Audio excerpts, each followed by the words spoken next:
Hi, I'm going to read this story called The Three Little Pigs. Once upon a time, an old sow sent her three little pigs out into the world to seek their fortune. Now be sure to write, she said, and remember that I love you. The first little pig met a man with a load of straw. I know, said the little pig. I'll buy your straw and build a house. That's not a good idea, said the man. Mind your own business, thank you, said the little pig. And he bought the straw and set about building a house. It took him no time at all. Very soon, a lean and hungry wolf happened by. Pig was just about his favorite food in the world, so he knocked on the door and said, little pig, let me come in." To which the little pig replied, no, no, no, not by the hair of my chinny chin chin. This annoyed the wolf to no end, and he said, then I'll huff and I'll puff and I'll blow your house in. Go right ahead, said the little pig. So the wolf huffed and he puffed and he blew the house in, and he gobbled up the little pig.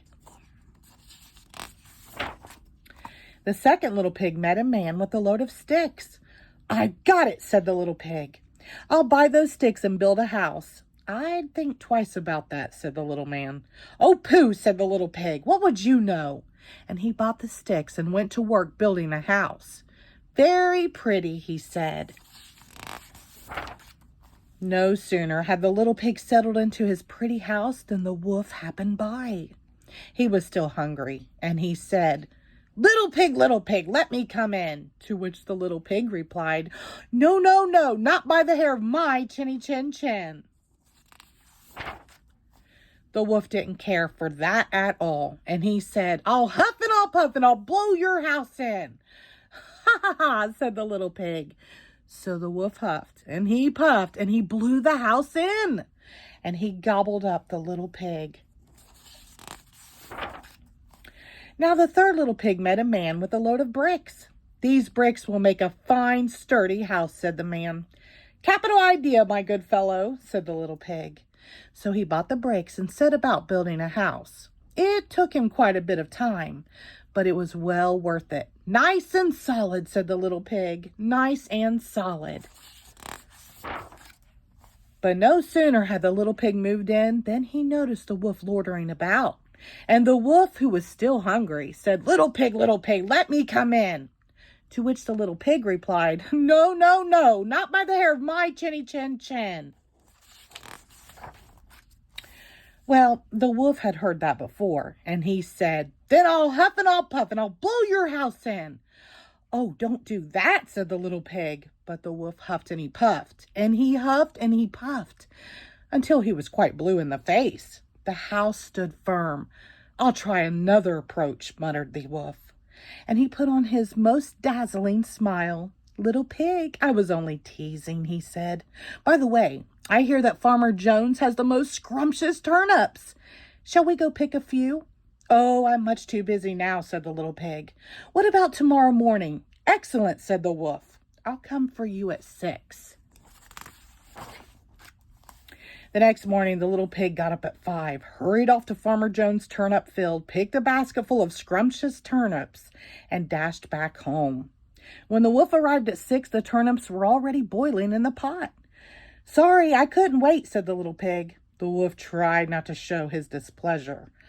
No harm done, he said. By the way, there is a lovely apple tree down in Merry Meadow. Shall we go help ourselves to a few apples? I must cook my turnips, said the little pig. Let's meet there tomorrow morning. Splendid, said the wolf. Shall we say at 5? The next morning, the little pig was up at 4 and went off for the apples. It took longer than he expected to reach Merry Meadow. And while busy gathering apples in the highest tree, he saw the wolf approaching. Do try one of these, he called down, throwing an apple as far as he could. When the wolf chased after the apple, the little pig shimmied down the tree and made it safely home. The next day, the wolf came again. Really, he was quite put out. There's a fair today on Hog Hill, he said. Would you care to go? Why don't we meet there, said the little pig. Would 3 o'clock suit you? Colossal, said the wolf. 3 it is, just to make sure he would be there at 2. At 1 in the afternoon, the little pig went to the fair and had a fine time, so fine that he lost track of the hour. Suddenly, out of the corner of his eye, he saw the wolf climbing up the hill. Without a minute to spare, the little pig jumped inside an empty butter churn and rolled down the hill toward the wolf. Well, the wolf was so scared, he ran all the way home. That evening, the wolf went to the little pig's house and told him how frightened he'd been by a great round thing that came down the hill. "Frightened you, did I?" said the little pig. "That great round thing was a butter churn, and I was inside." That was simply too much for the wolf to stand. "I've been nice long enough," he cried. "I'm going to eat you up right now." And he climbed onto the roof. When the little pig saw this, he put a big iron pot in the fireplace and quickly stoked the fire. "Here I come," cried the wolf. "Dinner time."